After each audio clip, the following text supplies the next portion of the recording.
Hey guys, what's going on? It's me, Jay, here to do another video today talking about a topic that's been in the news lately. Um, as recently as yesterday, the Israeli parliament, the Knesset, passed a law stating that they will be instituting capital punishment in the country. But the capital punishment will be only for Palestinians. Basically, any Palestinian that is convicted of a terrorist crime within Israel will be put to death. So this is the first time ever that a specific death penalty is being put on a country for a specific ethnic group of this country. And what do we have here but the defense minister Itamar Ben-Gvir celebrating, popping bottles in the middle of the Knesset floor at the fact that people, human beings, are going to be targeted and massacred for the enjoyment. So what we're seeing here is the face of true evil within the state of Israel. But and another thing I wanted to discuss that is happening with this is that an activist, a Palestinian activist, has been targeted.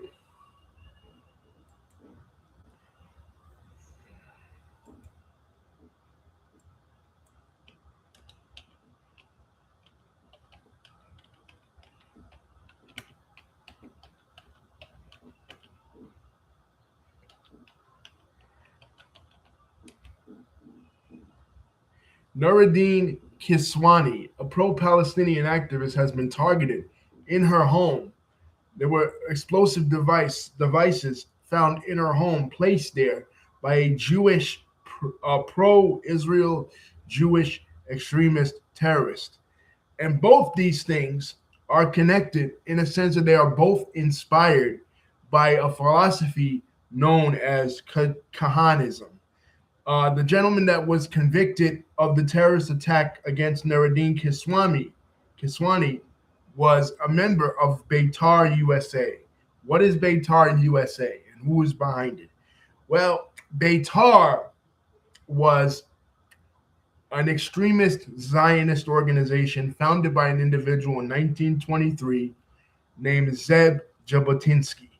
Jeb Jabotinsky, basically Zionism, we talked about it before, is the philosophy, the belief in Jewish nationalism. Came about in the late 19th century, specifically in the 1890s, by a man named Theodore Herzl.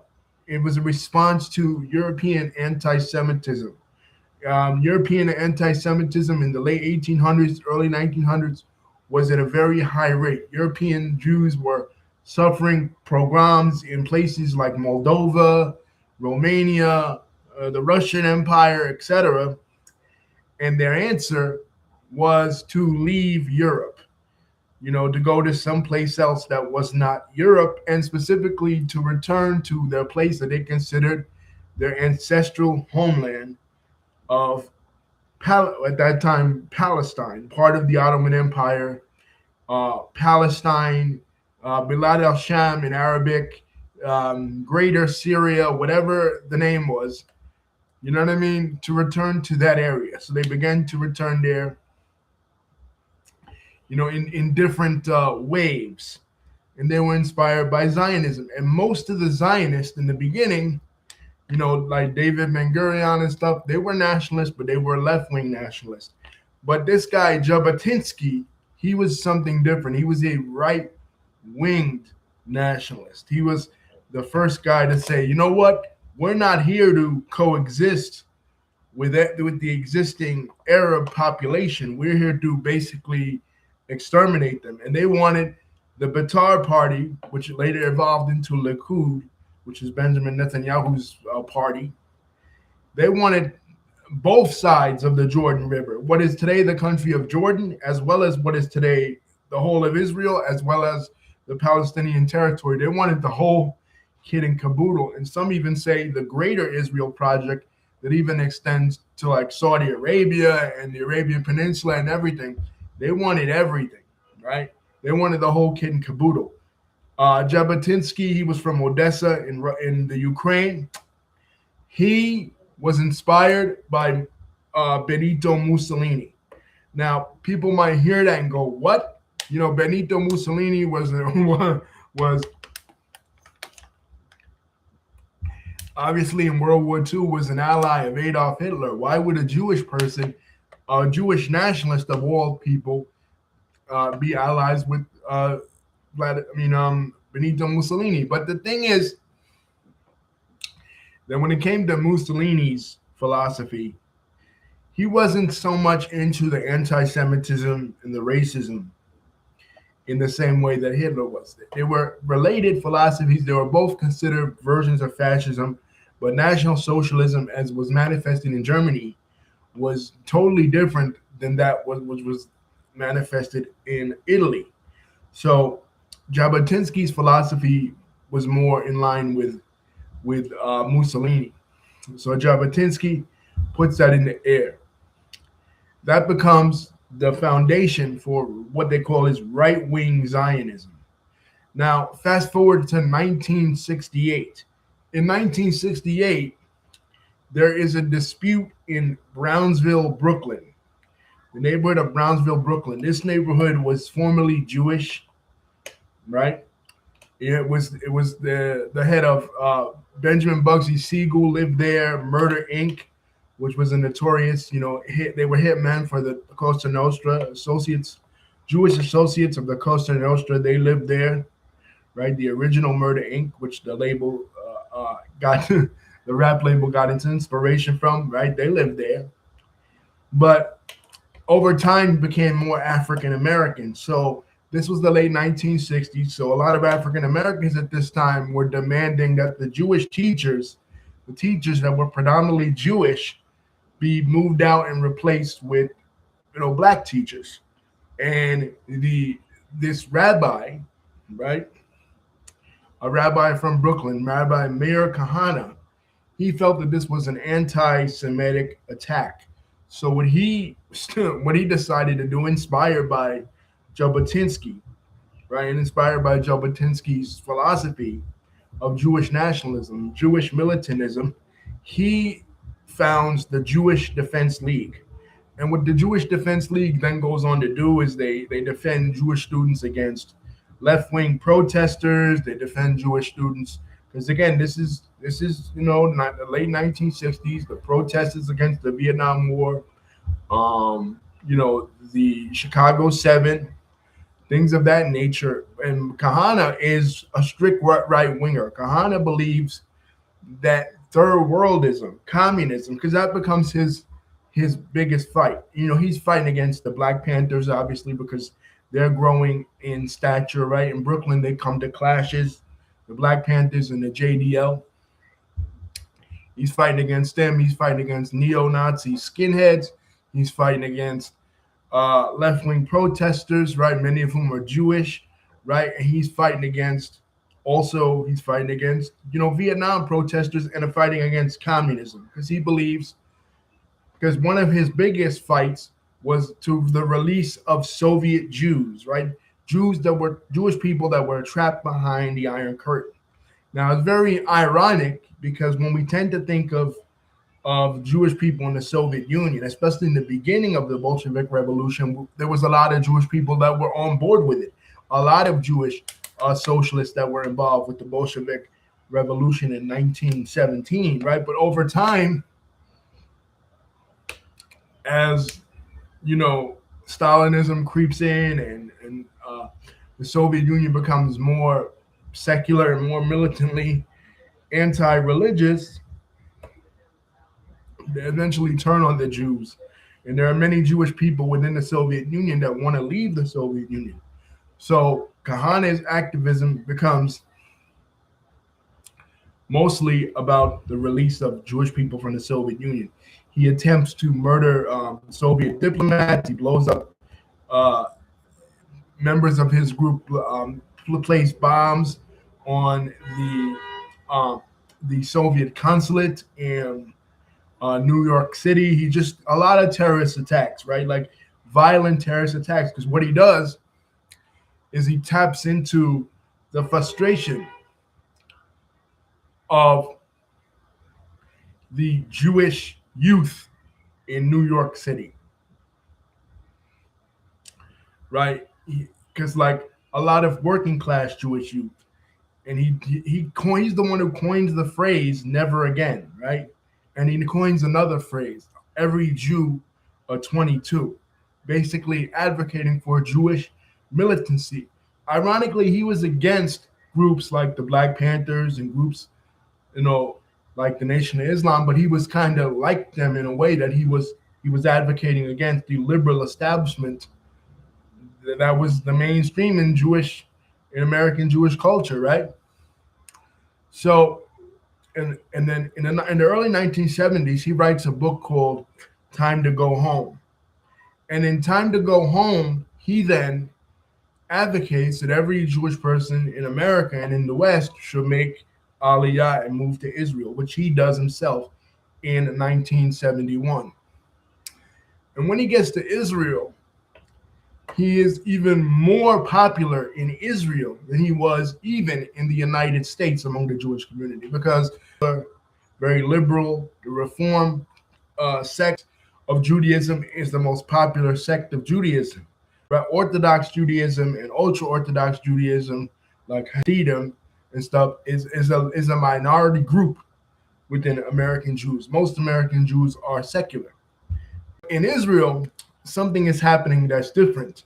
In Israel, at the same time that he comes to Israel, a lot of Middle Eastern and North African Jews are coming into the country, because after the founding of the state of Israel, all of these North African and Middle Eastern Jews were kicked out of their countries. Morocco, Iraq, Yemen, Iran, Afghanistan, all over the Middle East and North Africa, the Muslim world. The Sephardic and Mizrahi Jews, they were kicked out of those countries. So they come into Israel in the 50s and 60s. So by the time the 70s hit and he's in Israel, their consciousness is beginning to spark amongst them. And the difference with them and the predominant Ashkenazi Jews, the first wave of immigrants, whether it be the original founders of the state of Israel or the survivors of the Holocaust, is that they are traditional. They are very traditional. They are very right wing, and he's very traditional and very right wing and very anti-Arab and anti-Palestinian. So he strikes a chord with them, and a lot of them join his movement, and they believe in him. So much so that by the middle of the 1980s, he is elected to the Knesset, which is the Israeli Congress. And by 1984, he is growing in popularity. He is a demagogue. To give you an American comparison, imagine George Wallace. You know how George Wallace was. We talked about George Wallace. Segregation today, segregation tomorrow, segregation forever, right? When he ran his campaign in 1964, 1968, 1972. Picture that. But picture Wallace being elected into Congress or being the president, right? Picture him actually being elected into Congress or being the president. Or picture somebody like Strom Thurmond, who was elected. Remember Strom Thurmond? We talked about him too. The Dixiecrats in 1948, the Democratic National Convention. We're not going to allow the N-word race into our pool halls, into our clubs, and into our... Well, that was Kahane, but instead of black people, Arabs, right? He wanted to deport every single Arab every single Arab citizen in the state of Israel out of Israel. Right? Not just Palestinians, not just those people that were Arabs living within the borders in the 1967 borders after the 6-Day War. He wanted to deport even the Arab citizens of Israel that speak Hebrew, that are like their fellow Israeli citizens that are Jews in every single way except they're just a different ethnicity. He wanted to deport them, right? And if not deport them, to subjugate them. He also wanted to pass laws that would ban marriage between Jewish people and not Jewish people, like Jewish people and people of other faiths. So he was basically a racist, right? So much so that by the middle of the 1980s, his organization, the Koch Party, he founds the Koch Party in the 80s, right? So this party gets banned in Israel, right? This is becomes the first party ever to get banned in the state of Israel because his stuff is so inflammatory. He goes to jail in Israel too because of his activism, right? He wants to tear down the mosque, the Dome of the Rock, the Al-Aqsa. He's a real extremist, this guy. So during this time, because the media, both in Israel and in the United States, are very fascinated with people like this. Fascinated with the George Wallaces, the Strom Thurmans, the Elijah Muhammads, the Farrakhans. People that are racial demagogues. You know what I mean? They're Khalid Muhammad's. Not to say that they're all in the same category, but these really racial and ethnic demagogues. The media is fascinated by them, so he's always on Meet the Press and stuff, talking about Middle Eastern issues and racism and stuff like that. You know what I mean? Because he started his career in the United States as an antagonist to the Black Panthers.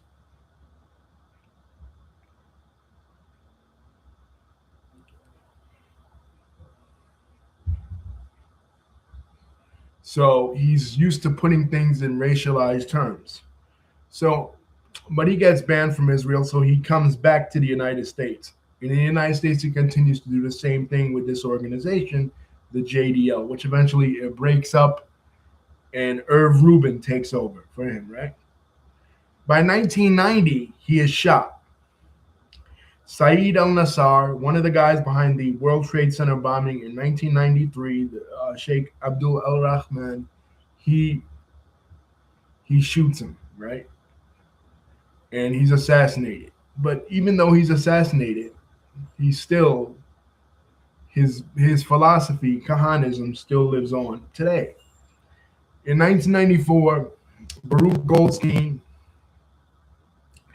an American immigrant to Israel, shoots and kills 9 Palestinians on the holiday of Purim, which is the Purim massacre, in the Ibrahimi Mosque in Hebron, one of the holy cities, the home of where the cave of Machpelah is, where Abraham, Isaac, and Jacob and their wives, are the patriarchs of the Bible, are buried, right? Muslims worship there as well as Jews, right? So this guy, Baruch Goldstein, he goes in there and he commits this act of terrorism. Later on, in 1995, the Israeli Prime Minister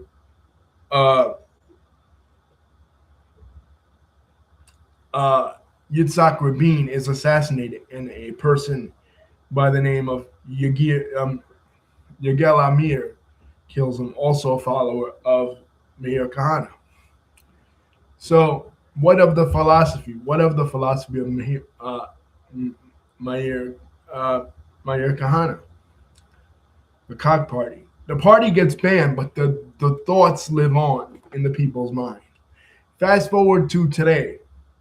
And how does this affect this law? Well, Itamar Ben-Gvir and Bezalel Smotrich are elected as part of Benjamin Netanyahu's cabinet. What Netanyahu basically is doing is moving these far-right politics into the front and center, right? And far-right politics, like I said, they didn't start with Kahane. They didn't even end with Kahane or Jabotinsky. Really, the first time that the right wing really triumphed in the state of Israel was an election in 1977 in the main office, in the election of 1977 of Menachem Begin, right? A former Irgun member. Because remember, there were 3 organizations, Irgun, Haganah, and Lehi.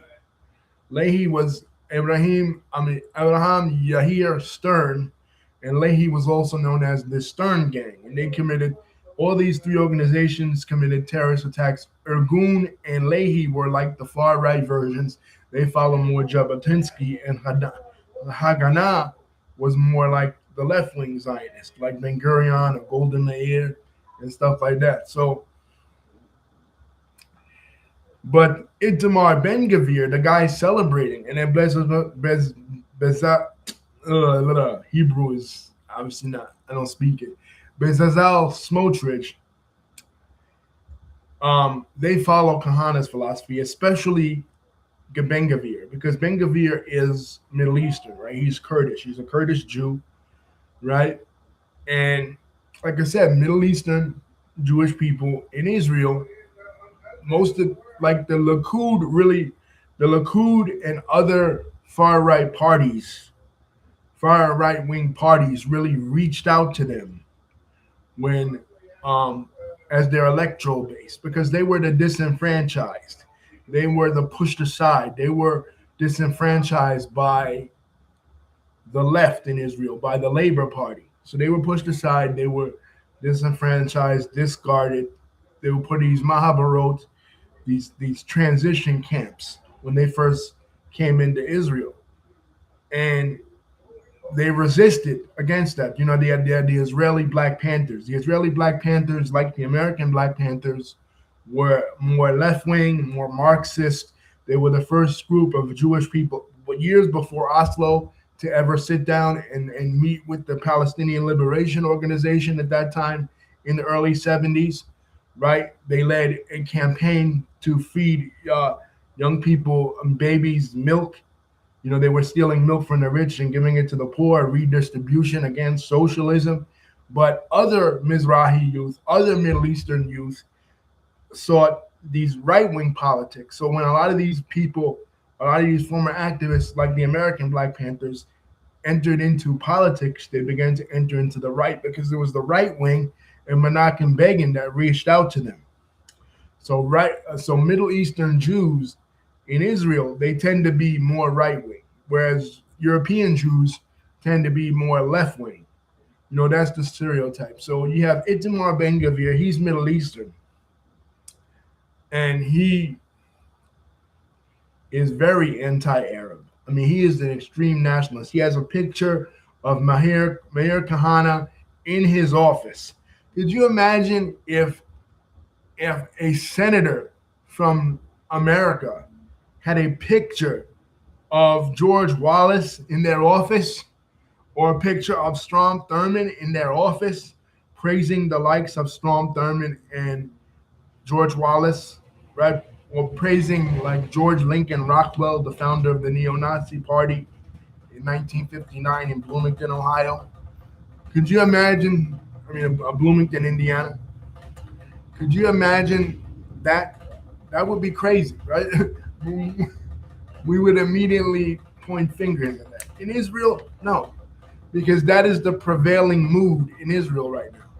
Because Netanyahu, and I don't really think that Netanyahu is all that right wing, but Netanyahu, one of the things he plays, he's like another Trump. Netanyahu is like another Donald Trump. Because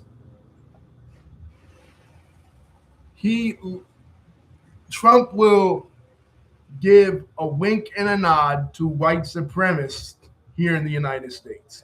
He won't, or ultimately, we saw this with Charlottesville. He won't endorse them, right? David Duke, the former leader of the American Nazi Party and the former Grand Wizard of the KKK, right? He reaches out to Donald Trump. Donald Trump disavows him, right? But what he will do is he will dog whistle. And because Netanyahu grew up in America, and Netanyahu spent so many years in America and lived in America for many years, lived in the state of Minnesota, lived in Philadelphia, right? He knows American politics, so he kind of plays the same game. He'll give a wink and a nod to these Jewish supremacists. Like, I hear you, I see you, I agree with you, but in front of the mainstream press, he'll say that he disavows them, just like Trump. You know what I mean? Like, so they play the same game. Trump plays it with the white supremacist. Netanyahu plays it with the Jewish supremacist. You know what I mean? Like, yeah, I'm with you, but I can't actually say that I'm with you, but I'm with you. You know what I'm saying? So that have plausible deniability. In other words, when I'm confronted in the press, which is mostly left wing in Israel as well as in the United States, the press is left wing. I could easily say, I don't know what you're talking about, man. What do you mean supremacism?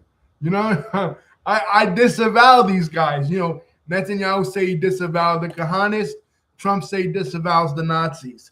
Right? What are you talking about? I disavow these guys. Remember Proud Boys? What did Trump say? Stand back,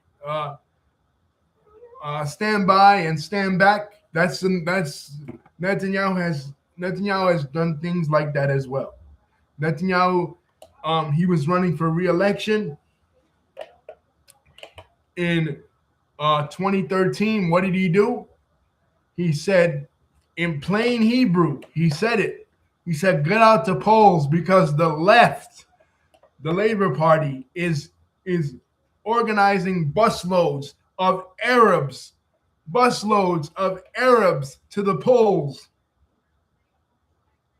That was right out of Trump's textbook. Trump would have did exactly that, but instead of Arabs, he would have said illegal immigrants or black people, right? It's like with the whole Obama thing, right? The whole like tweeting of Barack Obama and Michelle Obama as monkeys. Okay, Trump will say it was an accident. So Trump pulled one of the things that Bibi would do too. They got caught in the same thing. Only thing in Bibi's case, exchange Palestinians for illegal immigrants and exchange Arabs for black people, and you get the same type of textbook games. These guys play into the hands of right-wing extremists, and at the same time, when confronted with it publicly, they deny it. But there are people within their administrations and within their cabinets that play into them. Zoran Mamdani came out and he released a statement. He says, we do not tolerate any form of violent extremism. And it was Alexander Heffler of Hoboken, New Jersey. 26 years old, Alexander Heffler of Hoboken, New Jersey. That was this Kahanis, this Beitar US guy. And this is an alliance. This is an alliance in the United States and Israel. Netanyahu, Benjamin Netanyahu's son, way back in like 2015 or whatever, 2016 or 2017, around there, tweeted a picture, an anti-Semitic picture. Now, wow, the world is really something. Because here's the thing. These right-wing Zionists, you would think that they like Jewish people, right? You would think that they're all for Jewish people. They wouldn't tolerate any form of anti-Semitism. But in actuality, if you look at the rhetoric of their writers, of Gahana, of Jabotinsky, of Netanyahu, and other right-wing Zionists, they actually look down on your traditional Jew, like your traditional Torah-observant, submissive Jew. They look at them as weak. They look at them as despicable. They actually buy into a lot of the anti-Semitic tropes that you would hear from white supremacists and Nazis. So there is an alliance, an unholy alliance of something you wouldn't think, of neo-Nazis and white supremacists with Zionists. You would think, wow, the people that are in Charlottesville, like the Unite the Right rally, Matthew Heimbach and stuff, right, or the Proud Boys guys, they would be totally anti-Semitic, right? They would be against Jews. Well, they are against Jews, right? But they are pro-Zionist at the same time. Simultaneously, they're pro-Zionist because, in a sense, by pushing for right-wing Zionism, they're killing two birds with one stone.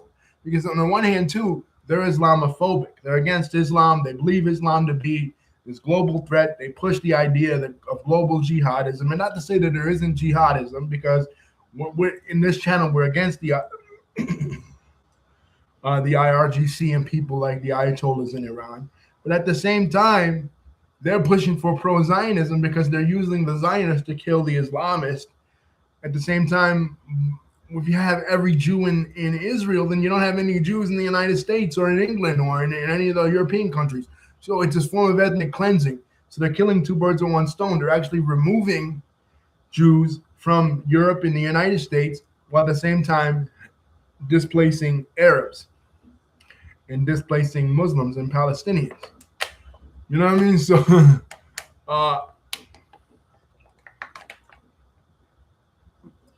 so there's this unholy alliance between these Kahanists and the Nazis, based on the ideas of white supremacy and Jewish supremacy. And when it comes to the black population, the Africans, of course, they both feel the same way about the Africans, not just Arabs. It's not just Arabs that are targets of the Kahanist movement, the right-wing Zionist movement. When there was immigration from places like Sudan, places like Djibouti, places like Ethiopia, places like Eritrea to Israel, what did Netanyahu come out and say when he was prime minister at the time? He said that they were invaders, they were infiltrators, right? And he condemned them, and what happened with the Jews, the Ethiopian Jews? They bring them in the 80s, Operation Solomon and Operation Moses, only to give them Depo-Provera. And other ministers, like I think it was Eli Yishai a couple of years ago, came out and said that Israel is a white country. They don't want Africans. They don't want Africans. They don't want Arabs. It's a white supremacist country. So even though white supremacists don't like Jews and extreme Zionists consider Gentiles to be animals and cattle, they form, as per the Talmud, they've formed an unholy alliance in the extreme right wing. So you have somebody like Ben-Gvir. The American equivalent of somebody like Ben-Gvir is Pete Hegseth, right? Pete Hegseth, who says that Sunnis and Shias in all throughout the Muslim world are enemies. He has kufar, which is the Arabic word for disbeliever, written on his arm. He's a genocidal maniac, and his Israeli equivalent is Itamar Ben-Gvir. So we are living in a time where right-wing supremacists like Donald Trump and Benjamin Netanyahu and Itamar Ben-Gvir and Bezalel Smotrich and Pete Hegseth are running both Israel and the United States. You know what I mean? And it's important for people to know this, because what is the root cause of these ideologies? That it's not only Islam. See, people think Islam is the only religion that practices terrorism, or the only religion that believes in terrorism and believes in the death of disbelievers. No, Judaism is, because throughout the centuries, man, we've always seen Jewish people as very submissive, victims of supremacists, victims of anti-Semitism. But now that they've gained power, now that they have a power base, they are beginning to abuse the Palestinians and the Arab population in the same way that they were abused in the 1920s and 30s. Because if you look at this type of thinking, it is right out of the textbook of something that Adolf Hitler would have did. This was right out of the Nuremberg laws. Next thing you know, you're going to see a Kristallnacht of Arab businesses in Israel. There are people that write graffiti on the walls in Israel talking about Arabs to the gas chambers. They want to kill the Arabs. They want to exterminate the Arabs. And I don't care what anybody tells you. Oh, Arabs in Israel, they have the same rights as Jews. No, they don't. You know what I mean? Each and every time there are laws being passed that are stripping the Arab citizens of Israel of their rights. And you know what? That's bullshit, and nobody should stand for it. You know what I mean? We didn't stand for it in the United States. We fought against Jim Crow. We didn't stand for the KKK. We didn't stand for the Nazis. We didn't stand for the apartheid regime in South Africa, and we won't stand for this. This is racism. This is discrimination, and this is unfair. You, you, you know, anybody that supports this, fuck you. I don't care if you think I'm anti-Semitic, because I'm not anti-Semitic. Okay, I have a Jewish daughter. All right, but I will not stand for racism. You know.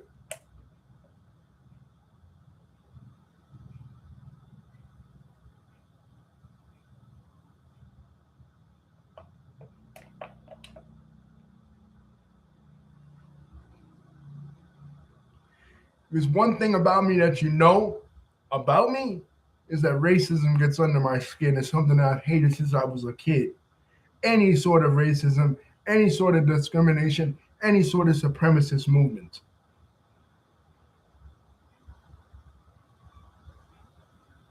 Because in the end of the day, we're all human beings, right?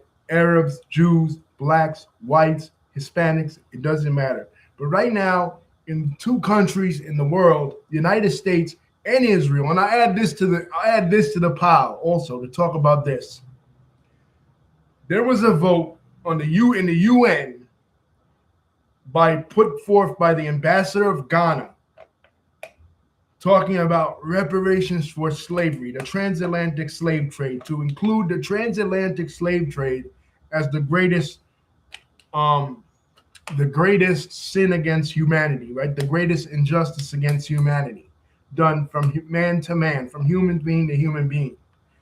And every country on earth voted yes to be considered the transatlantic slave trade, right? That started in the 1500s by Spain and Portugal, ended, in the United States in 1803, but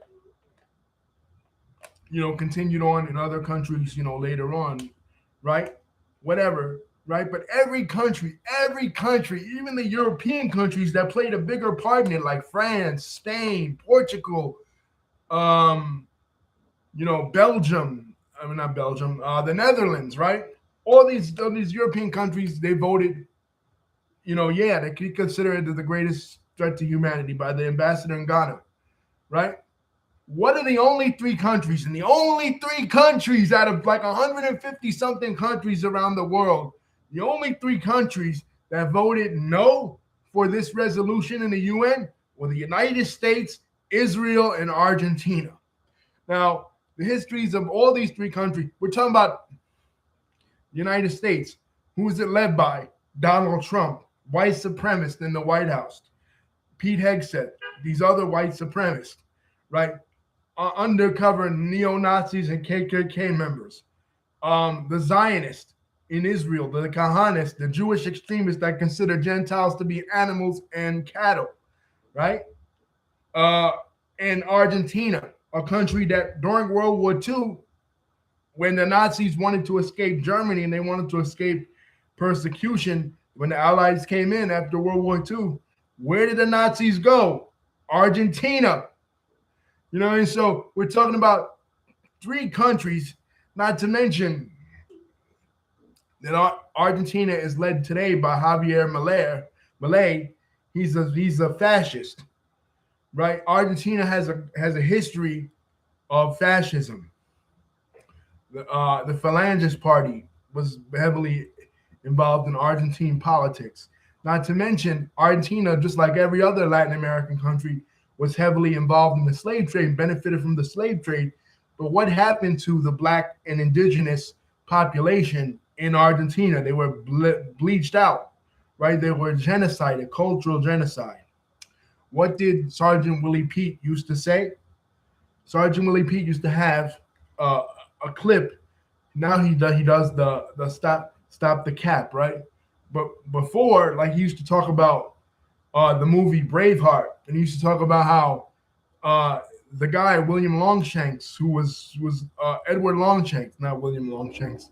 William Wallace was the resistance fighter, but Edward Longshanks, Edward the First, by the way, the guy who led the first program in England, the expulsion of Jewish people in England in the 1290s,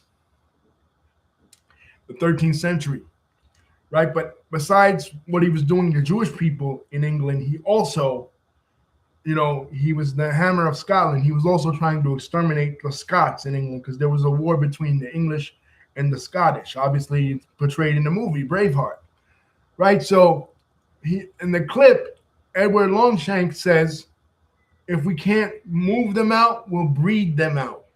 So basically, mixing with the Scots, and eventually the Scottish people won't exist anymore. So that's basically what they did in Argentina to the black population. Tango, many people don't know, it comes from the black population. Just like every other dance in Latin America, salsa, bachata, all this stuff comes from the African slaves, right? But the difference is, in Latin America than in North America, in English America or French America, was they allowed they allowed the black population to exist, right?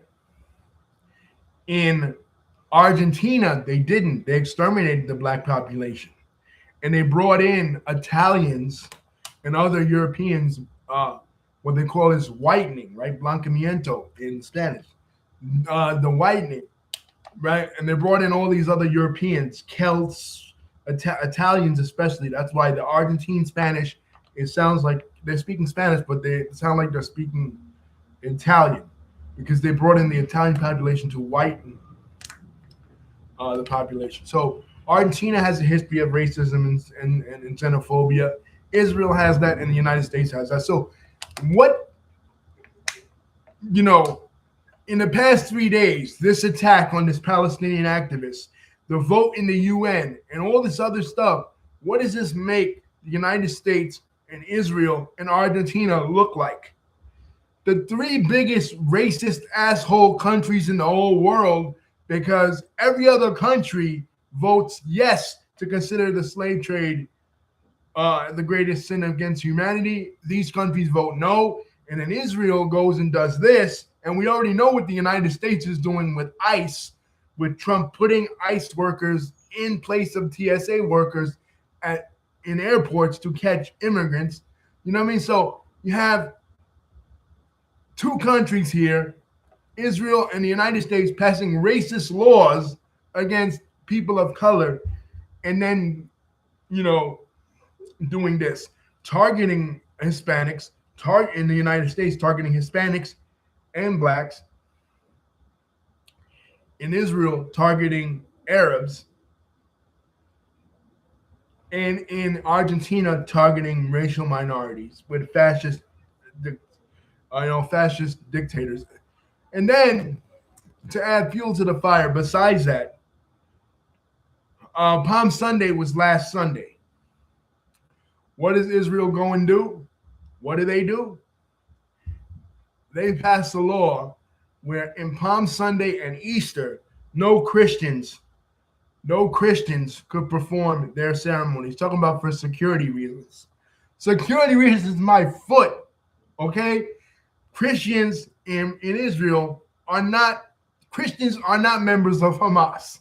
When was the last time, besides the PFLP, because that was a secular communist organization in the 1970s, headed by Christian George Habash, a Christian Palestinian, right? But besides that, when have you ever heard Christian Palestinians doing anything like being in Hamas or being in Hezbollah or being in any of these Islamist organizations that are targeting Israel? You haven't. They're just picking on Christians, and as they gain more power, they're showing their disdain for Christians. So I have a question for Christian Zionists.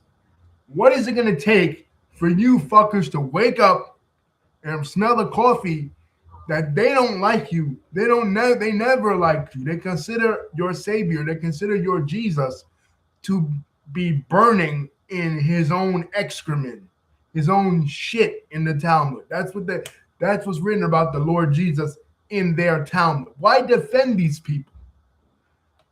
You know, you're defending them and they don't even like you. You know, you sit there and you make fun of the gays, right? And the gays and the queers for Palestine. You say the gays and the queers for Palestine. You know, oh, in Gaza they'll throw the gays off the roof, right? They're Islamic fundamentalists. They don't like the gays. Look what they do to the gays in Iran.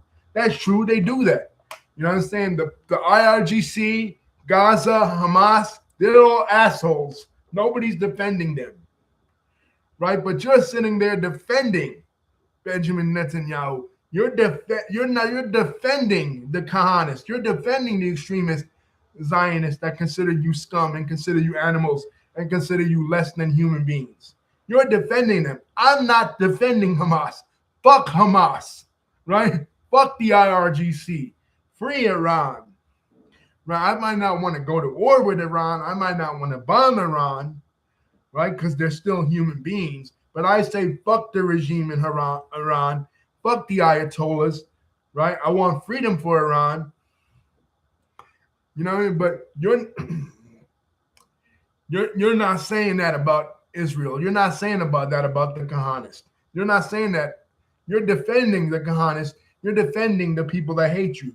You're defending the people that call you an animal, that spit on you, right? That commit words of blasphemy towards your Jesus, your Jesus that you say you love, your Jesus that you say you honor, your Jesus that you say is your savior. This is what you say, but your actions say otherwise. You're defending these Pharisees, right? These teachers of hate, not the Jewish people, but these extreme Zionists, right? Because I want to make that clear. I want to make that as a distinction. I'm not being anti-Semitic or attacking Jewish people at all. There are plenty of Jewish people that don't agree with what is. Don't let them fool you. Don't let them try to conflate anti-Zionism with anti-Semitism, right? Judaism is a religion. You know, there's different interpretations, even within the Talmud, okay? There's different interpretations within the Talmud and different arguments within the Talmud about Jesus Christ. Of course, you know, we know rabbinical Jews don't believe in Jesus Christ. They reject him, but that's their prerogative as their religion. Right, but you're defending the worst of the worst. You're defending the people that don't even consider your religion to be valid. How long before the religion is outlawed? And the same for the Muslims. You Muslims, you Sunni Muslims, that you have all the smoke for Iran. Okay, you don't like Iran. You curse the Shia because you say the Shia, you know, they curse Aisha, they curse Abu Bakr, you know, they curse Umar, right? They curse the certain Sahaba. They curse them, right? But you're aligning yourself, especially Mohammed bin Salman. Fuck that guy, man, in Saudi Arabia. I don't care that he's allies with WWE and that he allows WrestleMania there or whatever. Fuck him. He's an asshole, right? He let Trump bend him over and spank him like a bitch. You know, if Trump is Netanyahu's bitch, and he is, MBS is Trump's bitch, and he is. So you cowardly Christians, you cowardly Jewish people that are complicit in it, you allow this to happen. You allow this to go on. And then you defame people like Candace Owens that are speaking out against them. You call Candace Owens anti-Semitic because she speaks out about this. I'm tired of that anti-Semitic label. We can't say anything. We can't say shit about what's going on, how Christians are being treated, how Muslims are being treated in this country because we're labeled anti-Semitic. You want to put us in the boat with Nazis. Yeah, you align yourself with the likes of you Jewish people, you Zionists, Zionist Jewish people, like the extreme Zion. Again, the extreme right-wing Zionists. I want to make that clear, right? I want to make that clear that I'm talking about extreme right-wing Zionists. I'm not talking about Jewish people as a whole, but you Zionists, you Zionist allies, you align yourself with Nazis. You align yourself with white supremacists, Nazis. It's just an all cabal of hate. It's an alliance of hate. Okay? An alliance of hate. The extremist cabal of Kahanist Nazis and the extremist cabal of Nazis, the neo-Nazis, and the KKK, they hate the Jews, but they'll align with the Zionist Jews. The extreme Zionist Jews hate the Gentiles, but they'll align with Nazis and KKK. It just, like Hillary Clinton said, years back in 2016, a basket of deplorables. People that are motivated by hate, people that are motivated by Islamophobia, people that are motivated by anti-Black racism, anti-Arab racism, anti-immigrant sentiment, anti-women. And then you throw MBS in there. You got Salafi hate. You got the Salafi movement and the Wahhabist movement, which is a despicable movement within itself of Islam. That discriminates against women, that discriminates against gays, that discriminates against minorities. It's just a cabal of hate. It's just everything you want to hate. It's all right-wing ideology, guys. All right-wing ideology. And just bullshit. Peace.